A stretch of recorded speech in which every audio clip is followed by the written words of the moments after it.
Bem-vindos a mais um podcast da CapTable, a maior plataforma de investimentos em startups do Brasil. Hoje temos aqui a honra de receber o Lucas Abreu, da Astela.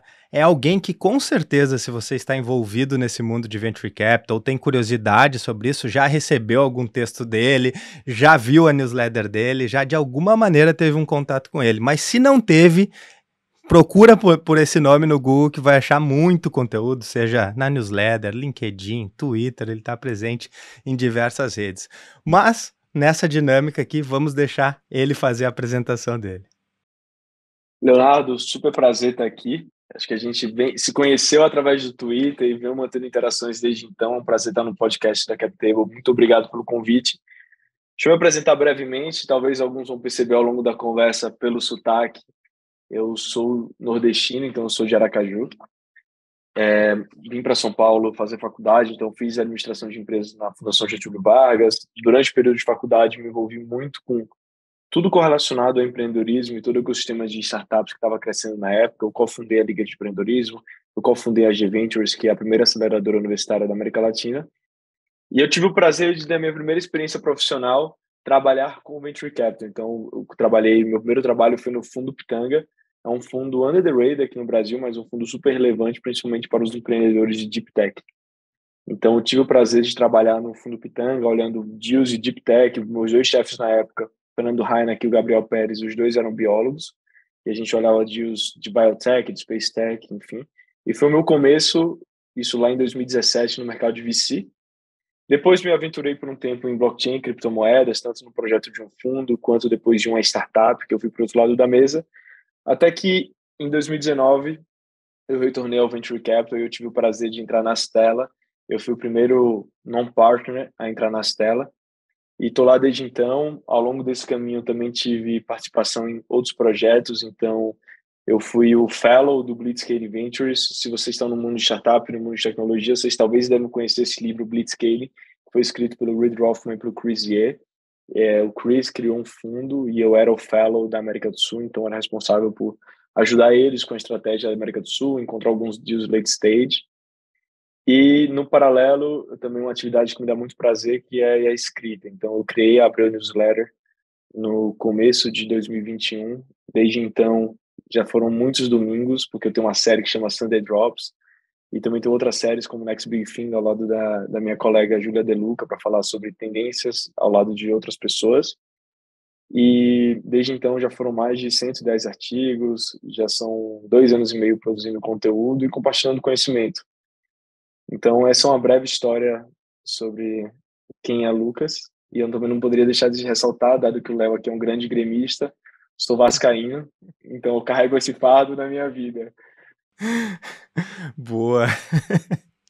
E hoje, né, ou não sei quando estará isso indo pro ar, ou quando que a pessoa estará ouvindo, mas hoje é um dia de Grêmio e Flamengo, então hoje eu e Lucas estamos do mesmo lado da mesa aqui em todos os sentidos, né? Hoje eu sou tricolor. Hoje eu sou tricolor. Fala um pouco mais então também sobre a Astela. A gente já teve o Cássio aqui, né, num dos episódios, ele já trouxe vários dados aí sobre a Astela, mas acho que é sempre bom ouvir falar, né? A Astela é um dos fundos mais reconhecidos dentro aqui da América Latina, já com resultados bastante impactantes, mas tu que tá aí dentro, né, pode falar mais sobre a Astela para nós. É claro. Bom, a Stella é um dos fundos pioneiros do Venture Capital aqui na América Latina, né? Então, a gente investe em startups desde 2010. Então, desde 2010, a gente vem apoiando empreendedores nas suas jornadas através de financiamento, através de ajudas estratégicas. Desde então, a gente já investiu em mais de 50 startups, já tivemos mais de 10 exits. Hoje, a gente tem mais de R$ 1 bilhão de assets under management. E a gente está no nosso quinto fundo. Então, a gente já vem de uma trajetória ao longo do tempo investindo em startups. Geralmente, a Stella, a gente tem um posicionamento de querer liderar ou co-liderar rodadas, então a gente sempre vai ter um equity stake que é relevante. E a gente tem por natureza justamente o compartilhamento de conhecimento e ajuda ao empreendedor. Então, a gente tem uma série de iniciativas que a gente criou dentro de casa, a gente foi um dos pioneiros aqui no Brasil de compartilhamento de conhecimento, né? Então, o nosso blog Ele é super povoado desde 2014, 2015, começou lá atrás com o Edson, e a gente vem evoluindo e se desenvolvendo cada dia mais nesse caminho de compartilhar o conhecimento, compartilhar um pouco dos aprendizados para os empreendedores. Boa. E assim, aproveitando já esse tema, né? Tu é um grande criador de conteúdo, a própria Astela, com a Astela Matrix, o Astela Playbook também, um podcast aí com bastante sucesso, que está agora na sua segunda temporada para mais 100 episódios aí. O quanto tu acha que essa criação de conteúdo tem influenciado a própria Astela, né, como fundo, fazendo essa frente de criação de conteúdo e entregando para empreendedores e para investidores também todo esse conhecimento sobre Venture Capital? Essa é uma ótima pergunta, Léo. Eu acredito que ela tem um impacto gigantesco, tanto internamente, dentro das telas, dentro das nossas escolhas de decisões, quanto externamente. Que internamente, o investidor ele tem que ser humilde intelectualmente por natureza e ele tem que ser um aprendiz contínuo. Então, se a gente vê o nível de evolução que a nossa sociedade tem, o nível de evolução dos mercados, que às vezes se transformam em um ano, em 6 meses, em 3 meses, a gente precisa estar sempre buscando novos conhecimentos, novas formas de fazer negócio e compartilhar conhecimento, isto é, parar e escrever, é uma das formas que a gente mais tem para colocar nossas ideias no papel, para a gente se conectar com outras pessoas. Isso me ajuda para a gente aprender, para a gente estar mais preparado na nossa profissão, que é alocar recursos e gerar valor para os empreendedores. Então, acho que é uma forma de a gente exercer essa busca por novos conhecimentos e também exercer uma humildade intelectual. Porque, como diz aquela frase, né, é muito difícil colocar uma ideia ruim em um texto. Porque o texto te coloca e você precisa acabar se transformando, você precisa aprender. Então, there is no room for bad ideas. Então, acho que é uma das formas que a gente busca internamente evoluir, e faz parte da cultura da célula justamente esse aprendizado contínuo. E externamente, é uma das formas que a gente, um dos grandes benefícios é poder se conectar com diversos empreendedores. Então, eu costumo falar que quando eu comecei a minha newsletter ou quando eu fiz um post através da Stella, eu tive contato com várias pessoas que estão fora da minha bolha. Então, pessoas que talvez eu não conheceria de outra forma. E que através do conhecimento, através de um aprendizado, através de uma reflexão, através de um feedback, ou a Stella acabou entrando em contato. Isso é super valioso, porque acaba nos conectando com mais e mais pessoas. Então, eu costumo dizer que o conhecimento transforma, esse conhecimento compartilhado nos ajuda a conectar com mais pessoas. Então, eu acredito que esse é um dos nossos grandes superpoderes. Boa. A última newsletter que eu li agora recentemente foi da tua newsletter, né? Foi uma sobre a Netflix, que era um collab com o Rodrigo Fernandes também, outro monstro criador de conteúdo aí, que também já tem um podcast aqui conosco. Então, quem gostar desse podcast, quando escutar o com o Rodrigo Fernandes também, acho que vai gostar bastante. Eu super recomendo. E aí, só pegando um gancho no que você falou do Rodrigo, e eu acho que ilustra bem essa questão de conhecimento, de conteúdo. Rodrigo Fernandes é alguém que eu conheci através da publicação de conteúdo, eu conheci ele no Twitter. Isso daí tem mais de 2 anos. Desde então, ele se tornou uma grande referência para mim, se tornou uma grande fonte. E a gente, semanalmente, tem alguma discussão intelectual no WhatsApp ou em alguma ligação. E foi um mega prazer fazer essa collab com ele. Eu recomendo fortemente vocês conhecerem o trabalho do Rodrigo. Boa. Aproveitando a tua presença aqui, né, e toda essa experiência com Venture Capital e todos esses anos que tu tem dedicado a isso e aprofundando nesse tema cada vez mais, gostaria de retomar contigo alguns fundamentos aqui, até também para, acho que muitas pessoas estão iniciando a sua jornada dentro do Venture Capital agora, né, quando a gente fala de alguém que tem aí, tu trouxe desde 2017 nesse mundo, desde 2017 já é quase um ancião dentro do mundo do venture capital brasileiro, né, que tem aí talvez pouco mais de uma década, né, que se tem os vestígios arqueológicos aqui do venture capital brasileiro. Então, como que tu conceituaria o que é o venture capital? Ótimo ponto. Eu costumo falar que o Venture Capital é um marketplace gerenciado.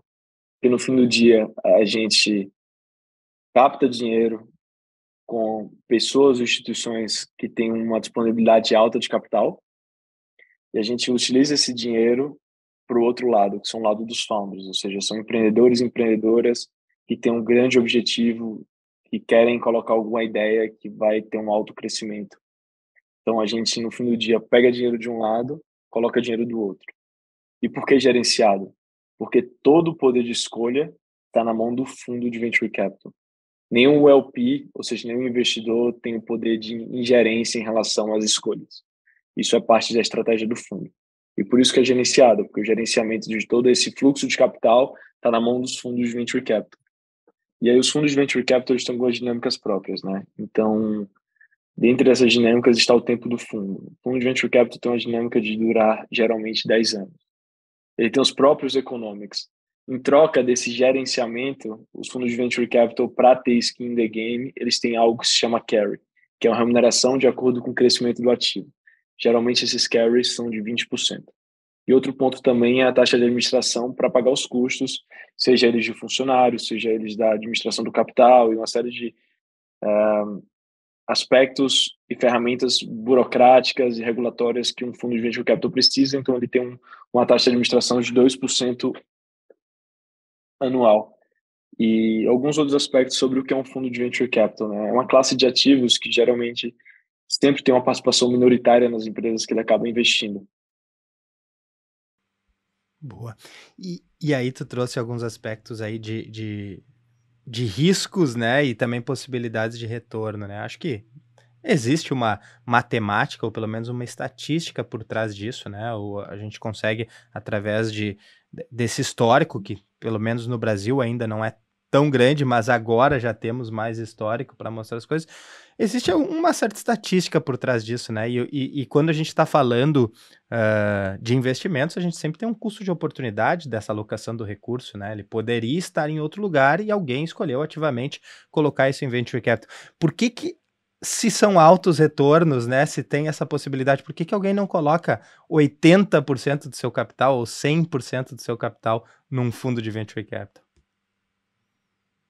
Em um mercado perfeito, a gente bem sabe, Léo, que risco iguala retorno. Em qualquer mercado perfeito, não só na classe ativa de venture capital. Se o risco iguala retorno, se a gente está pensando em um alto retorno, se a gente está pensando em uma característica de uma empresa que vai ter um tamanho exponencial e vai trazer uma lucratividade ou um retorno financeiro gigante ao longo do tempo, a gente está pensando no risco altíssimo. Então, esse é o principal aspecto. Quando você investe na classe de ativos de venture capital, por mais que você esteja prospectando grandes retornos, você está prospectando grandes riscos também, porque grande parte desses ativos eles são direcionados a empresas que estão nos seus early days, ou seja, são empresas que ainda têm o risco de produto, têm o risco técnico, têm o risco que a gente chama do product market fit. A dura realidade é que a maior parte dessas empresas não vão trazer um retorno nem de uma vez para o fundo. Um fundo é tão bom quanto os grandes retornos que eles conseguem, ou seja, quantas grandes empresas que acabam se destacando. Essa é a famosa lei da potência. A grande parte do retorno está concentrado numa pequena parcela de winners. E essas características acontecem no venture capital porque por causa do perfil de risco das empresas que a gente acaba entrando. Então, eu costumo dizer que tem um modelo mental. Se eu pudesse descrever para uma pessoa o que é venture capital, fala, venture capital é um Pareto ao cubo. Então, teve esse grande cientista italiano, Vilfredo Pareto, que ele trouxe o argumento de que grande parte dos fenômenos do mundo podem ser explicados a partir de que 20% dos inputs explicam 80% dos outputs. Então, se a gente parar para pensar, né? 20% das músicas representam 80% dos plays. 20% das audiências de filmes representam 80% das vezes que alguém assistiu o filme. 20% das cidades tem mais de 80% da população. Então, se a gente começar a parar para pensar, a gente vê que existe essa relação de income e outcome, de concentração. E não é diferente no mundo do venture capital, tá? Só que é ainda mais concentrado. Então, teve um estudo super famoso da Hosler Bridge que mostra que 60% dos retornos dos fundos americanos vem de 6% dos deals. Ou seja, um Pareto ainda maior, um Pareto ainda multiplicado ao cubo. E esse modelo mental é muito importante para entender o que é o mercado de venture capital, porque praticamente a grande parte das estratégias dos fundos naturais são focados em buscar quem podem ser esses grandes winners. Boa. E, assim, tu trouxe aí, né, empresas nos seus early days, né? E tem ali algumas empresas que estão muito nos early days e outras empresas que já estão, de repente, fazendo um IPO ou que já estão listadas, né? E ainda gerando oportunidades de retorno. Como que funciona isso dentro do Venture Capital, né? Como é que tem essa avaliação dos estágios? Para que serve essa serialização dos estágios? Para mim, não existe analogia melhor do que pensar por fases. Uma das grandes belezas do Venture Capital é justamente ser um modelo que o pessoal chama de stage finance. Ou seja, você tende a ser remunerado à medida que você avança de fase. Então, vou trazer, por exemplo, um videogame. Quando a gente pensa em um jogo, qualquer jogo de RPG, a gente entende que o personagem, ou você que está jogando, vai evoluindo à medida que você passa de cada fase. E aí você chega a uma nova fase com novos desafios. E no mundo do Venture Capital, essa é um pouco da ideia lógica do modelo mental que está por trás. Então, a gente tem um primeiro estágio, que geralmente, imagine founders que estão com uma ideia, estão com um deck, mas não tem muito produto construído. O primeiro desafio é um desafio técnico. É possível construir esse produto? Eles levantam capital, muitas vezes um capital semente, um capital anjo, ou um capital com fundos de pre-seed ou de outras formas, para construir um primeiro produto e ter as primeiras validações. Depois vem um risco de mercado, então vem um risco de product market fit. Esse mercado está recebendo e está comprando a minha solução, aqui já provavelmente é outro perfil de investidor, investidor seed, e às vezes é a mesma continuação dos investidores anjos pre-seed. Depois a gente entra em um terceiro risco, que é o risco de go-to-market. E esse risco de go-to-market é basicamente, é possível criar uma estratégia de distribuição do produto em alta escala, buscando justamente a exponencialidade que, que faz sentido. Então, acho que a grande beleza, uma das grandes mágicas do mercado de venture capital é justamente esse stage finance, porque você vai de-risking por rodada. Pensa que a empresa começa no maior risco do mundo, só tem um grupo de pessoas com uma ideia maluca para que essa empresa fique gigantesca. E a cada rodada você vai tirando um pequeno risco. E à medida que você vai tirando um pequeno risco, provavelmente você vai recebendo mais dinheiro. Então, você tirou o primeiro risco, você vai receber um pouco mais no próximo, você vai receber um pouco mais, e por aí vai. Então, é uma cadeia que segue muito esse caminho, porque é um caminho que vai de-risking e vai seguindo também o caminho de crescimento de uma empresa exponencial. E esse caminho é o caminho esperado pelos fundos de VC ou pelos investidores de VC que ocorra nessa sequência ou é algo que naturalmente vai acontecer nessa sequência? Naturalmente, ele segue essa sequência pelas demandas dos fundos. Então, a demanda de um fundo que vai investir em empreendedores que ainda estão no deck, talvez seja, a minha demanda é que sejam founders que tenham experiência no que estão criando, que exista uma tendência no mercado, que essa solução faça sentido na perspectiva de mercado. A demanda do segundo investidor, que vai ser uma demanda para entender o product market fit, é um entendimento de que essa empresa consegue comprovar que ela tem product market fit, isto é, os clientes realmente estão gostando e estão utilizando esse produto. O terceiro, a demanda vai ser, essa empresa consegue comprovar que ela tem um modelo de distribuição que para em pé, o famoso LTV sobre CAC. Ainda assim, por mais que cada fase demande uma percepção e uma avaliação diferente do investidor, vale ressaltar que, por vezes, você está na primeira fase e surgiu um mega problema de distribuição que já poderia ser visto naquele momento. Ou, às vezes, você está no momento, teoricamente, de crescimento de go-to-market e você tem um mega problema técnico. Então, você tem um débito técnico porque o produto não foi construído da melhor forma, ou foi construído através de um no-code que vai gerar um problema lá na frente. Então, a gente tenta enquadrar isso no modelo mental, mas sabendo que a teoria é diferente da prática, e a prática é diferente da teoria. Mas a gente tenta se modular um pouco a partir desse modelo mental, porque a gente encontra esse padrão na jornada não só das startups brasileiras, mas em todo o mundo.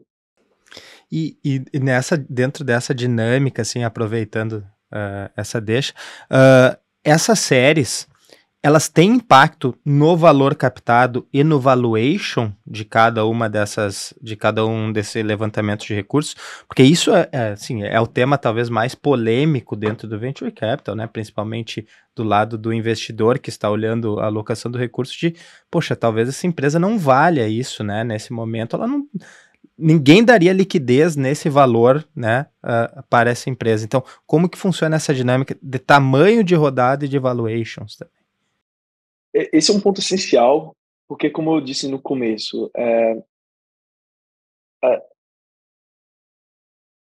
A conta de um fundo de VC é justamente essa conta para encontrar o winner lá na frente. Esse winner vai ser aquela empresa que vai valer R$ 1 bilhão ou centenas de milhões, porque são essas empresas que vão pagar o fundo.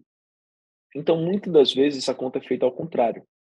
É uma conta quase que de chegada, interpretando que essa empresa vai chegar nessa fase, nesse tamanho de receita, nesse tamanho de valuation, como seria a fase contrária de diluição para que fizesse sentido em todas as etapas.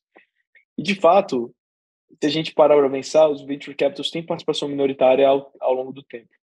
Então, a diluição tende a ser uma diluição de 15% a 20% por rodada, e a cada rodada esse dinheiro aumenta. Então, a gente nas telas, a gente sempre pega os dados do PitchBook, do Crunchbase, esses dados tanto no nosso site, no The Matrix, e a gente entende um pouco das medianas históricas, a gente se baliza muito na mediana histórica para fazer uma rodada. Então, por exemplo, se a gente olhar a mediana histórica do Seed Round, é mais ou menos US$ 1 milhão. Se a gente olhar a mediana histórica do Series A, são rodadas de US$ 5 milhões. Do Series B, US$ 3 milhões. Mais uma vez, tem um desvio padrão gigantesco em cima desses dados, tá? Então, existem os prêmios ou os descontos de acordo com cada mercado, cada empreendedor, cada patamar de receita, e a gente pôde ver através de 2020 e 2021 como essa régua ficou fora do normal. Mas o enterprise value de uma startup não é feito pelo que a empresa tem hoje em termos de cliente, em termos de produto. Uma startup, e tem uma frase que eu gosto muito do Morgan Housel, ele fala: o valor de qualquer empresa são os números que eles têm hoje multiplicado pela história do futuro.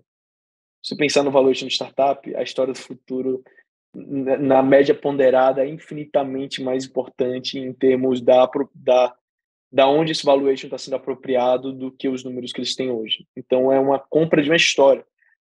Está mais precificando do que fazendo o valuation de uma empresa. Muito bom, pô, super didático aí, muito legal ouvir dessa maneira a explicação, né, porque tende a ser um tema bastante polêmico sempre, né, existem todas as discordâncias e vários pensando com frameworks diferentes, né, para chegar nesse número, né, então, assim, trazer a visão de um fundo de VC para a chegada nesse valuation aí é sempre importante. E falamos aqui do Venture Capital em si, né, mas um dos maiores players dentro desse mercado são efetivamente os fundos de Venture Capital, né, então para trazer um pouco mais de informação, de invadir a cozinha aí do fundo, né, como é que funciona um fundo de Venture Capital, que processos que existem nesses fundos? Super boa pergunta, Léo. Eu sinto que nos processos de Venture Capital a gente pode dividir em algumas etapas. Tem uma etapa que é muito importante, que é essa etapa de análise do picking. Tem a etapa de originação, então como se origina os seus deals, como você gera valor para os empreendedores, e tem uma quarta etapa que é a manutenção do fundo, né? O fundo está regulado sobre a CVM, tem uma série de atividades que você precisa fazer. Mas uma etapa a etapa. Eu vou começar pelo picking e pela análise. E quando a gente pensa na análise de um fundo de venture capital, cada fundo vai ter um framework completamente diferente. Então, longe de mim de querer generalizar como todos os fundos olham. E cada investidor, por assim dizer, eu diria que tem um modelo de análise diferente também. Eu vou compartilhar um pouco do meu modelo de análise. Então, eu não estou trazendo aqui o modelo de análise de qualquer fundo, até mesmo da série. Estou falando como eu gosto de olhar, muitas vezes, oportunidades. Eu gosto muito de usar uma metáfora da onda e do surfista. Então, quando a gente fala da onda, todo investimento ele precisa ter uma onda por trás. Então, é que nem um surfista ir para uma piscina, para um mar que não tem, que está flat, então que não tem nada acontecendo. Ele não vai conseguir desempenhar o seu melhor papel. A mesma coisa de você colocar um ótimo empreendedor no mercado, como no mercado de tabaco, que é um mercado que decai ano a ano. Então, você precisa ter uma grande onda por trás. Então, o primeiro aspecto é entender por trás dessa oportunidade, por trás dessa etapa, qual a grande tendência que acontece. Então, eu posso dar alguns exemplos. A gente vê uma grande tendência no momento de AI, vocês já devem estar cansados de escutar sobre inteligência artificial, mas realmente a gente está entrando no tip point. A gente pode olhar a grande tendência como a no-code, então cada vez mais a gente vê a tendência de empresas conseguirem construir software sem o uso tão intensivo de desenvolvedores. Então a gente se pergunta qual a grande onda que a sociedade está passando nesse momento. Se a gente olhar o Brasil, a gente vê uma grande onda de climate, de clean tech, dado todo o aquecimento global, toda a busca por soluções que visam minimizar o impacto do homem no mundo em termos de natureza. A gente vê algumas outras grandes tendências, por exemplo, a tendência da silver economy. As pessoas têm ficado mais velhas, ou seja, soluções específicas para as pessoas mais velhas vão fazer sentido. Acho que deu para entender. A gente sempre quer olhar qual a grande tendência da sociedade que está acontecendo. E a gente falou da onda, a gente vai falar do surfista. Então a gente quer entender se essa empresa é a empresa ideal para surfar essa onda exponencial. Então a gente olha algumas variáveis. Nas telas a gente costuma falar que a gente gosta de olhar 4 variáveis. Uma são as pessoas. Então entender se esse time de fundadores tem uns aspectos em termos de pessoas que são fundamentais para conseguir surfar uma onda exponencial. Isso a gente pensa, vou dar alguns macro temas que a gente pensa quando a gente pensa em pessoas. A gente pensa em experiência, a gente pensa se essa pessoa tem algum segredo, ou seja, teve alguma coisa que faz ela se tornar ainda mais especial pela trajetória. A gente pensa na capacidade de vender. Um founder, no fim do dia, ele passa o dia vendendo, né? Então, ele vende para investidor, ele vende para imprensa, ele vende para pessoas que podem trabalhar na empresa, eles vendem para os clientes. Então, o founder, no fim do dia, é um grande vendedor. Então, a gente quer analisar a proficiência e o skill de selling. A gente analisa qual a diversidade e a complementariedade do time de founders. Então, esse é um aspecto essencial, pessoas. A gente olha produto. Então, a gente quer entender se esse produto tem uma vantagem relativa, pelo menos a proposta dele tem uma vantagem relativa relevante em relação aos outros que estão no mercado, por causa que a gente busca entender qual vai ser o diferencial competitivo perante a competição. A gente também acaba buscando entender um pouco sobre o produto, a gente quer entender qual o zeitgeist, então o que está acontecendo agora que faz com que esse time seja perfeito. A gente também busca entender os processos, então, quais são em termos de processos que diferenciam essa empresa? Quando a gente fala de processo, a gente está falando de go-to-market, a gente está falando qual a estratégia de go-to-market faz ela ser diferente, qual o processo quais são as máquinas, qual a máquina de produto, qual a máquina de customer success, qual a máquina de pessoas, a gente entra um pouco em tração, qual o perfil de crescimento dessa empresa, a gente sempre está buscando empresas que estão crescendo pelo menos 10% ao mês, e por fim a gente fala do último P, que é o P do preço, né? Então, qual o valor dessa rodada, qual a participação que a gente teria, qual o nível de diluição do cap table.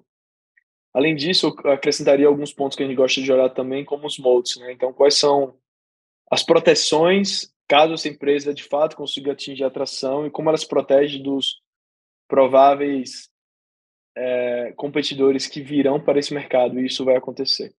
Então, a gente costuma olhar a onda e o surfista. E esses moats aí, a defensibilidade, né, da empresa, ela já precisa, no momento da análise, ter algo bastante claro em relação a isso, ou de repente isso pode ser algo a ser desenvolvido pós-rodada, na evolução da startup? É muito raro a gente conseguir enxergar os moats em prática antes dessa empresa ter tração e escala. Para não dizer impossível. Mas não é tão difícil prever quais seriam os moats das empresas. Geralmente a empresa tem defensibilidade em algum desses pontos. Um é efeito de rede. Quanto mais pessoas usando, mais valor tem esse produto. A gente consegue identificar mais ou menos no começo quais seriam os benefícios de efeito de rede, mas a gente consegue prever de uma forma que eu considero relativamente acurada. A gente pode também prever outra defensibilidade, é a economia de escala. Então, essa empresa vai conseguir ter uma economia de escala que os custos acabam caindo cada vez que uma pessoa nova é adicionada, isso gera uma defensibilidade em relação aos outros concorrentes. A gente pode ter uma defensibilidade via produto tecnológico, ou seja, via patente. A gente pode ter defensibilidade até no branding da empresa. Eu não considero a maior dificuldade de avaliar qual o potencial de defensibilidade no early stage.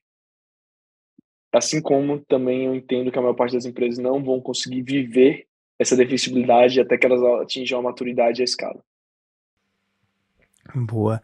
E dentro desse processo de avaliação, assim, entendo que alguns itens são mais objetivos, mas uma boa parte deles aí carregam uma subjetividade também, né? O que também traz valor, né, para quem está escolhendo essas oportunidades. Para essa avaliação, qual que é um tempo esperado para que isso aconteça, né? É alguém subir um pitch deck e devolver com uma resposta invisto ou não invisto, ou isso ainda leva um tempo? Tem duas etapas diferentes da análise. Tem uma etapa inicial de fit com a tese, ou sinergia com a tese.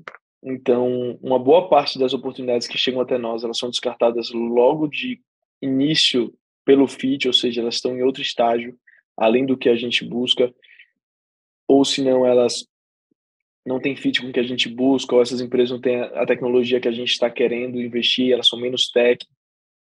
Então, tem a primeira etapa, que é essa empresa tem fit com a tese que a gente busca na Stella, ou em qualquer outro fundo. Todos os fundos vão dessa primeira etapa. E tem a segunda etapa, que é a etapa justamente de análise mais profunda. Tem diversos aspectos subjetivos, e essas conversas, e todo o processo é pautado através de conversas com os empreendedores. Então, por vezes, a gente vai chegar a alguma percepção em 2 encontros, por vezes vai demorar 10 encontros para a gente formar convicção. E um pouco de como funciona todo esse processo, tá? Então, vamos trazer um caso hipotético. Vamos imaginar que o Léo fundou uma empresa e está vindo conversar com a Stella. Provavelmente, e a maior parte do funil, acho que a gente vai falar um pouco depois, ela vem através de introduções. Alguém introduziu o Léo ao Lucas, a gente tem uma primeira conversa. E após essa primeira conversa, a minha ideia é entender se tem fit com o que a gente faz das telas, e se a gente tem esse primeiro interesse. A gente avança para 2, 3, 4 conversas. Depois, a gente tem uma etapa que a gente chama Monday Meeting. A gente convida o empreendedor para conhecer todo o time da Stella e a gente tem essas primeiras discussões. A gente volta depois de uma semana do Monday Meeting para o empreendedor, trazendo um pouco de qual foi a avaliação do time, e a gente começa o processo de Deep Dive, que é um processo que geralmente dura de 2 a 4 semanas, aprofundando sobre a empresa. E depois a gente toma uma decisão se a gente vai investir ou a gente não vai investir. Mais uma vez, esse processo muda de acordo com a empresa, de acordo com a oportunidade. Tem oportunidades que demandam um tempo mais rápido, tem outras oportunidades que elas são mais espaçadas no tempo. E também é valioso comentar que a maior parte dos empreendedores que a gente investe, a gente não conheceu ele no período do fundraising, ou seja, a gente gosta de conversar e conhecer os empreendedores antes. Mas é um pouco dessa forma como a gente pensa nesse framework, nessa ferramenta e nesse modelo de análise. Então tem um pouco dessas etapas. Boa, isso é algo, acho que a gente sempre fala e sempre escuta por aí, né? O processo de levantar recursos, ele não é um processo que tu deve ir ao mercado somente nesse período, né? Faz parte de uma relação que vai durar longos anos, na sua grande maioria, aí, né? E se der certo, né? Ainda maior a chance disso durar bastante tempo. Que se conheça antes, né? Que se entenda, acho que dos dois lados, entender quais são os investidores mais adequados, mas também os investidores poderem conhecer a fundo esses empreendedores, a história dessa empresa, até que chegue o momento, né, de tomar essa decisão de investir ou não. E sobre essas oportunidades que chegam até o fundo, né? Tu comentou aí um pouco sobre o funil de originação. Hoje, como que tu diria que isso está distribuído e se em algum dos canais desse funil tem uma performance melhor do que os demais, pelo menos uma performance de chegar na fase de ser investido? Legal. Eu dividiria o funil em três etapas macro. A primeira é as oportunidades que chegam, então é o que a gente chama de lead. A gente tem um artigo de 2021, a origem das empresas do nosso deal flow, no blog da Stella. E dessas oportunidades que chegam, 11% avançam para o que a gente chama de Monday Meeting. Que é justamente essa reunião com todo o time da Stella, que dura 1 hora. Então, você pode ver que a primeira mortalidade é de 89%, que já é super alta. E mais ou menos, pelo menos do ano que a gente publicou esse artigo, 1,3% viraram investimento. Então, eu costumo falar que as pessoas romantizam o trabalho do Venture Capital, mas infelizmente o que a gente mais fala é dizer não, e isso é extremamente doloroso. E das fontes, a fonte que mais relevante do nosso deal flow de longe são indicações ou via network. Então, pessoas que a gente conhece, sejam investidores, sejam empreendedores que não estão no nosso portfólio, do portfólio, que indicam outras empresas, outros empreendedores. LPs, organizações como Endeavor. Então, essa é a maior parte do nosso deal flow são justamente as indicações ou alguma coisa que vem de network. Também tem o cold call, então alguém que entra em contato diretamente. E, por fim, eventos também, que é outra fonte relevante. mas quando a gente olha historicamente, as empresas que mais tiveram chance de receber investimento foram aquelas empresas que chegaram através de indicações. Boa. Aqui conosco na CapTable acaba acontecendo o mesmo também, né? Tá ali entre 3 ou 4% aqui chegam nessa fase de investimento, mas quando pega a estatística de quem fez um upload no site e quem chegou através de uma indicação, assim, é totalmente disparelha essa estatística. Falando mais sobre o fundo e todas as suas potencialidades ali, né? Onde que o fundo contribui para a vida de uma startup? Por que uma startup deve buscar um fundo? Primeiro e mais importante de tudo, pelo dinheiro. Então, a gente não pode esquecer que aqui é um business de alocação de capital, e essa é a razão principal que as empresas querem receber investimento. Então, no fim do dia, o Venture Capital é um produto financeiro, mas o que a gente vê é que, à medida que os mercados se amadurecem, o dinheiro começa a se tornar commodity, que foi o que aconteceu no mercado de Venture Capital. Então, a gente começa a ter mais opções, e só na cada dia mais importante os fundos pensarem qual o seu business model, né? Mas qual o produto que vocês estão oferecendo para os founders. Então, a gente vê essa primeira mudança de pensamento. Os founders hoje buscam entender o que esse fundo tem para oferecer. E os fundos buscam agregar mais do que dinheiro, e cada um, talvez, eles buscam superpoderes em alguma etapa. Eu diria que tem 5 pontos iniciais que os fundos têm buscado gerar valor. Primeiro, como eu mencionei, capital. Isso nunca vai mudar. Capital continua sendo a parte majoritária de impacto, porque esse dinheiro vai ir para aquisição de clientes, vai gerar escala, vai gerar dinheiro para contratar pessoas para construir produto. Tem um ponto relevante que é o ponto de estratégia. Então, muitas vezes, as pessoas que trabalham em Venture Capital, especialmente os partners, eles acabam tendo um partner recognition relevante, então eles podem trazer uma ajuda estratégica para os times fundadores. Tem um ponto de reputação. No momento que você tem um fundo que tem uma reputação conhecida no mercado, isso te ajuda a alavancar a sua marca. Então, isso te ajuda a contratar melhor, isso te ajuda a conquistar os principais clientes. E aí tem uma tendência que tem acontecido cada vez mais, que são os fundos criando times de plataforma dentro de casa, né? Isso temos dentro da Stella, como outras casas também têm. Então, os times têm buscado trazer pessoas com skills específicos que conseguem ajudar as empresas de portfólio. Por exemplo, a gente vê a ascensão cada dia mais de times de hiring, recrutamento dentro dos fundos que ajudam as empresas de portfólio a recrutarem C-level. A gente vê times de comunicação também que ajudam as empresas de portfólio a fazer o trabalho de PR. E, por fim, outro ponto que é muito relevante que os fundos podem ajudar é com o fundraising. Então, é garantindo as captações futuras desta empresa que o fundo investiu. Ou seja, garante o dinheiro ao longo da jornada, e essas são as principais funções do fundo de Venture Capital também. Boa. Talvez alguns que estejam nos escutando aqui devem estar pensando, poxa, eu queria estar nessa função do Lucas, né? Eu queria estar fazendo isso que o Lucas faz. Quais são as possibilidades de carreira em Venture Capital? Eu costumo dividir em duas grandes oportunidades, tá? Então, tem a primeira oportunidade que é você trabalhar como investor, você ser investidor. E aí eu diria que seu job description é gerar oportunidades, então você precisa gerar deal flow, você precisa gerar novas ideias, você precisa entender teses. Depois, você precisa ter um perfil analítico, então você precisa ter uma frase que é conhecida que eu gosto, que de certa forma os fundos, eu acho que qualquer investidor em geral, ele é pago pelo seu julgamento. Se a gente não fosse pago pelo julgamento, talvez a gente colocasse tudo em uma planilha e ela iria cuspir se isso aqui, se a gente deveria investir ou não investir. Então, de certa forma, a gente é pago para ter um bom julgamento. Então, tem um papel analítico importante. Terceiro, ajudar o portfólio. Então, como é que você gera valor, principalmente dentro do que eu falei anteriormente, daqueles aspectos, mas como é que você gera valor para a empresa do seu portfólio? E também você tem um relacionamento com outros fundos, com outras entidades do mercado. Você, em algum momento da conversa, citou um pouco sobre que também na CapTable vocês recebem muito, que é a principal forma de investir nessas empresas é através de indicações. Todo esse mercado é uma rede, uma super rede que se conecta. Então, você precisa ser alguém conectado com as outras pessoas.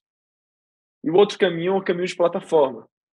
E nesse caminho de plataforma, você pode trabalhar em diferentes funções dentro do fundo de Venture Capital. Um deles, por exemplo, é Investor Relations. Então, você pode ajudar a captar dinheiro para o fundo e ter essas relações com os investidores. Você pode trabalhar na parte de operações do fundo. Um fundo, ele tem um nível de complexidade altíssimo. Imagina que a gente precisa chamar capital dos cotistas, a gente precisa controlar essa chamada de capital, a gente precisa controlar o desembolso, as wires para as empresas que a gente investe. Então, tem um super papel estratégico dessa parte de operações. tem toda essa parte de value add.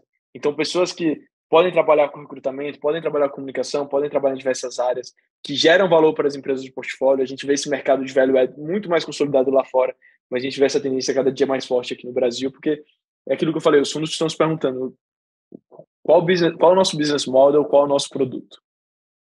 E também tem toda essa parte de financeira. É sensível financeiramente gerir um fundo e é muito complexo. A gente está falando de grandes valores, a gente está falando de grandes desembolsos.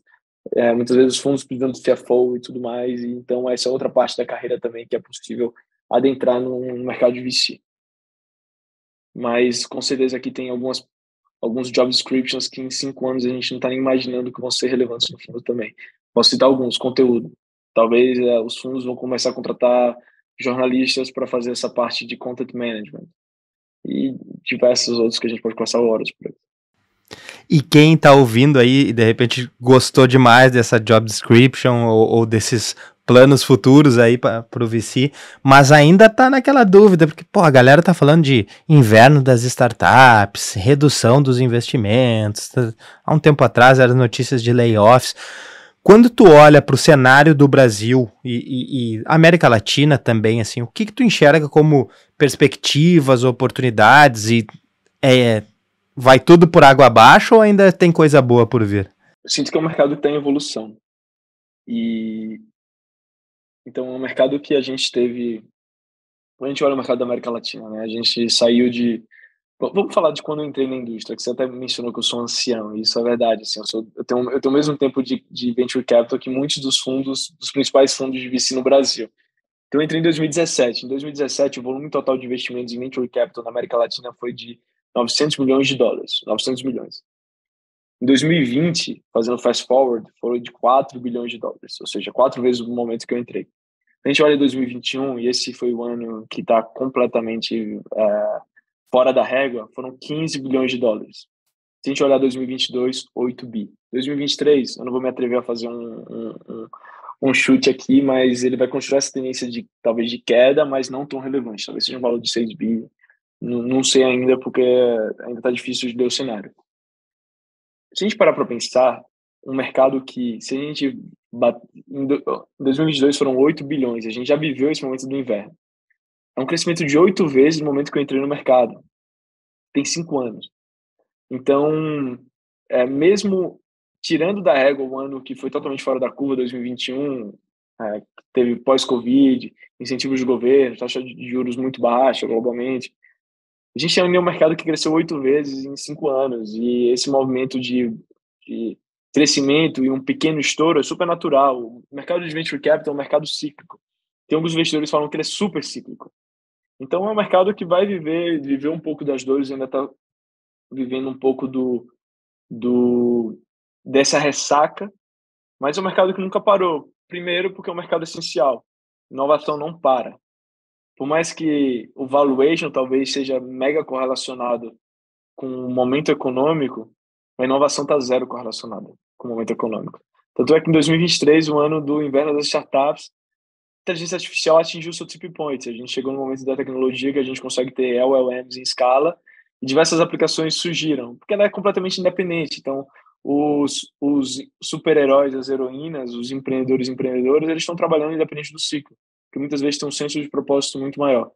Então, obviamente, tem um tempo da bonança, tem um momento de aproveitar, mas, assim, eu tenho uma percepção que independe. Então, esse mercado vai continuar a crescer, vai continuar a ser relevante. Quando a gente olha especificamente para o caso da América Latina, se a gente olhar, quando a gente olha o número de 2022, aproximadamente 0,19% do PIB foi investido em venture capital.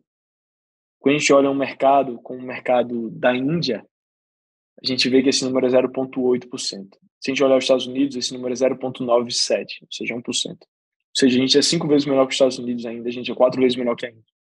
A gente é praticamente par e passo com o Sudoeste Asiático, que é 0,16%. E a gente, em relação ao Sudoeste Asiático, a gente é muito mais avançado em termos de PIB per capita, em termos de infraestrutura. Então, assim, eu acho que tem um potencial da gente crescer em relação ao que a gente tem no PIB de 2, 3 vezes, pelo menos. A gente nunca vai chegar no patamar dos Estados Unidos, mas a gente tende a crescer. principalmente porque a gente vê o crescimento e a oportunidade em diferentes verticais. A famosa frase de Mark Andreessen, software is eating the world. E eu costumo falar que software is eating the verticals. Então a gente agora começa a ver, a gente começa a sair de uma onda de consumerização, então a gente vê os primeiros investimentos de venture capital que deram muito certo na região. A onda de consumo, então a gente vê Nubank, Mercado Livre, empresas de mobilidade, empresas de crédito. E a gente agora está entrando em outro momento, que é o momento de infraestrutura. Então, você olha todas as fintechs que estão trabalhando com Open Banking, Open Finance, empresas de AI, mas principalmente empresas verticais. Então, a empresa de um SaaS vertical que está atacando a parte de logística, como a Stock, que é uma das nossas investidas. Ou uma empresa que está atacando diretamente a relação de distribuidores e restaurantes, como é uma Caiena. Então, a gente começa a ter, de fato, esse é o momento da proliferação dos softwares eating the world na América Latina, mas, acima de tudo, softwares eating the verticals. Cada vertical é uma oportunidade gigantesca. Então, assim, acho que eu deixei claro o ponto que eu ainda sou mega bullish com as oportunidades que estão. E daí, quando a gente traz isso especificamente para onde a gente vive, né, e onde acredito que a Stella invista também, algo específico na nossa região que chama a atenção? Acho que o primeiro ponto é esse, né, que tu trouxe 2017, quem começou em 2017 já era ancião, mas hoje já é ancião, mas muita coisa aconteceu de 2017 para cá, né? Empreendedores tiveram suas saídas, empreendedores captaram algumas rodadas, empreendedores tiveram alguns insucessos no meio desse caminho e também se graduaram a novas coisas. Alguns desses empreendedores hoje também já fazendo parte de fundos de venture capital, né? Como que tu vê esse cenário impactando aqui na nossa região? Pensando em termos de oportunidades, eu acho que tem 3 que valem a pena citar. Primeiro é o tamanho do mercado na América Latina, porque eu acredito tanto. Então, a gente está falando de uma população de 600 milhões de pessoas na América Latina como um todo. Segundo o Fórum Econômico Mundial, em 2030, a gente vai ter 50% dessas pessoas na classe média. Não sei se isso vai acontecer, mas tomara que sim. Mas, sem dúvida, tem uma ascensão econômica. E é uma população que é relativamente tech-savvy. Então, o brasileiro é viciado em WhatsApp, é viciado em redes sociais. O brasileiro, em um ano, mais de 100 milhões de brasileiros adotaram o Pix. Então, isso mostra o quanto o povo brasileiro e na América Latina como um todo adota a tecnologia de forma... tem um willingness to adopt menor. Tem um ponto super relevante que a gente costuma falar muito, que é a maturidade dos founders, né? Então, a gente cada vez mais vê founders de segunda, de terceira viagem, aqueles super founders voltando e indo empreender. Então, a gente tem diversos exemplos no Brasil, como Patrick Sigrist da Nomad, que vem dos fundadores do iFood, e diversos outros que estão voltando por esse caminho, e esse aqui é um aspecto importante de risk. Então, você tem um risco menor e você tem um potencial de upside maior. Então, tudo que você melhora essa relação de risco-retorno é positivo. A gente vê um crescimento muito relevante de máfia techs, ou seja, pessoas que viveram a trajetória de crescimento dentro de uma empresa de tecnologia, que resolvem empreender e criar sua própria empresa. Então, o 99 foi uma mega escola para muitas pessoas, e muitas dessas pessoas que trabalharam no 99 estão fundando empresas. Nubank, Idem, RD Station também. E eu acho que outro aspecto relevante é que a gente está vivendo relativamente um segundo ciclo do Venture Capital. Então, como eu disse, a Stella começou em 2010. E pensa que nesse momento de 2010, que tem alguns fundos como a Stella, Kazek, Monax, Valor, a gente estava num momento que era muito novo toda essa atividade no Brasil, né? E então era novidade para todo mundo e todo mundo teve um desempenho exemplar, incrível. Mas imagine agora que tem um segundo ciclo que as pessoas e os investidores já viveram um ciclo de board members de empresas que eles viram dando certo, quebrando. Então acho que isso ainda melhora ainda mais essa capacidade do julgamento. Então esse é outro aspecto relevante. E por fim, a gente tem um ecossistema razoavelmente bom de saídas. Então a gente teve um número relevante de IPOs na Nasdaq. Então, se a gente parar para pensar Nubank, Meli, Vetex, e até empresas como Zenvia e várias outras acabaram fazendo IPO lá fora.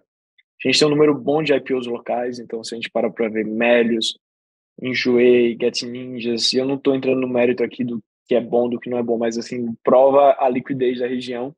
Vendas estratégicas, eu falei da RD Station, a gente teve a sorte de ser investidor da RD Station, a gente vendeu para TOTS por 2 bi em 2021, e por fim, cada dia mais os fundos late stage estão na região. Obviamente a gente tinha o SoftBank, que era uma presença ilustre e muito forte. Eles saíram, quer dizer, eles não saíram, eles ainda estão investindo, mas diminuíram o pace de investimento em relação ao que eles tinham, mas a gente vê outros crescendo. e voltando a investir aqui. Então, isso faz com que a gente enxergue que a oportunidade é muito grande. Vem muita coisa boa por aí, né? Confiamos nisso, né? E esperamos por isso. Quando a gente trata da figura do fundo de venture capital, né, normalmente se traz de uma maneira mais abstrata, né, um fundo, ou mesmo trazendo pelo nome do fundo, né, e às vezes alguns desses fundos têm figuras mais representativas dentro dos fundos, né, normalmente os GPs ali, né, os sócios ali do fundo, mas alguém financia esse fundo, né? Esse fundo ele é formado por LPs, né? Pelos cotistas desse fundo. Quem são, aqui falando especialmente de Brasil, né? Quem são os investidores mais típicos dos fundos de venture capital? Eu dividiria em 3 buckets. Então, tem um bucket de fundos de pessoas físicas. Então, o que a gente chama de high net worth individuals, pessoas que têm um relevante capital e acabam investindo como parte da estratégia de alocação de recursos. A gente tem os family offices também, que são os fundos que agregam o capital de várias pessoas, os family offices, os multifamily offices, eles acabam tendo como estratégia alocar uma parte dos fundos de venture capital. A gente tem instituições, então grupos que optam por investir em venture capital como estratégia de alocação de capital também. E as instituições vão dos mais diferentes mundos, desde instituições de saúde, desde instituições financeiras, e é super comum. A gente também tem instituições, a gente também tem fundos de fundos, que captam dinheiro com outras instituições ou pessoas físicas, agregam esse dinheiro e distribuem para diferentes fundos, alocam em diferentes veículos. E por fim, a gente também tem os endowments, e isso é muito mais conhecido lá fora. Então, são fundos de endowments que também têm uma estratégia em fundos líquidos. Então, o endowments do Corpo de Bombeiros de Nova York é investidor de alguns fundos de venture capital globais. E a questão do endowments é mais conhecido lá fora do que no Brasil, por mais que alguns endowments sejam LPs de fundos brasileiros.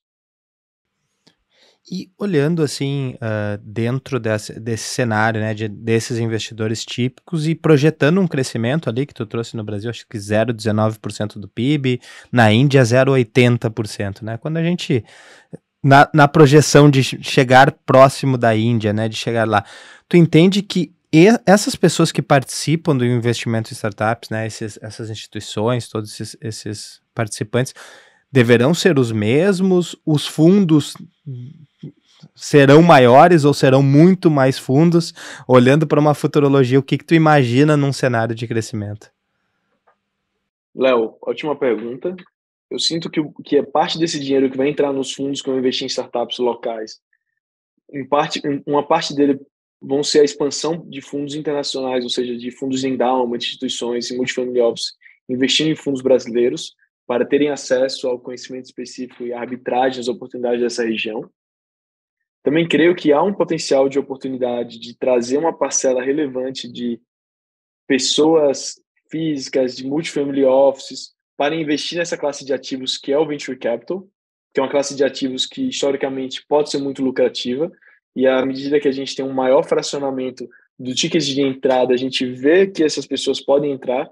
Então, por exemplo, a Headline, que é o fundo que o Romero Rodrigues está tocando no Brasil, levantou uma grande parcela do fundo com a XP. Então, isso mostra também que tem um potencial de mais pessoas entrarem nessa cadeia. E a questão da futurologia para entender se serão serão os mesmos fundos, serão mais fundos. Esse é um ponto que dá um podcast inteiro, tá? E eu não sei que dia a gente está soltando esse episódio, mas nesse domingo eu vou soltar um artigo com a Júlia sobre esse assunto, que é o unbundling do venture capital. Então eu enxergo quase com caminhos de dois extremos. De um lado, a gente tem a tendência de ver fundos que são grandes, são relevantes, se tornando cada vez maiores. Então vai ter uma Blackstonização do mercado de VC. Para quem não conhece, Blackstone é uma gestora de private equity que acabou de anunciar que tem mais de 1 trilhão de ativos sob gestão. A gente vê os fundos de venture capital, acho que uma parcela relevante, vão ficar ainda maiores, os grandes fundos, vão se tornar ainda ainda vão ter um capital sob gestão maior, então vão poder exercer os seus diferenciais competitivos para liderarem rodadas ainda de forma mais relevante. Do outro lado, eu sinto que é um espaço gigantesco de um unbundling e de novos modelos de negócios que vão emergir no mercado de VC. Então, é um pouco do que a gente vem acompanhando lá fora, fundos estratégicos, fundos que focam em apenas um nicho de mercado ou apenas em um nicho de geração de valor, eles tendem a crescer muito. Então, por exemplo, no Brasil a gente tem o caso de um fundo de agro, o SP Ventures. É um fundo focado em uma estratégia específica. E eu acho que tem os benefícios de ser focado em uma estratégia específica. A gente pode olhar um fundo de geração de valor específico. Então, por exemplo, lá fora tem um fundo que cresceu muito agora que chama 20 Sales, que é um fundo até do podcast 20 VC, que todos os partners são pessoas focadas em go-to-market. Ou seja, você recebe investimento do fundo, eles vão te apoiar na estratégia de go-to-market. Tem um objetivo específico. A gente vê com AI, com a necessidade de você ter um pouco de hardware para treinar os modelos, a gente vê fundos indo somente com essa estratégia. Olha, eu te garanto um acesso a uma cloud mais barata. A gente vê fundos de celebridades, a gente vê fundos que geram acesso à mídia, como a For Equity no Brasil, que está começando dos amigos Renato, Felipe.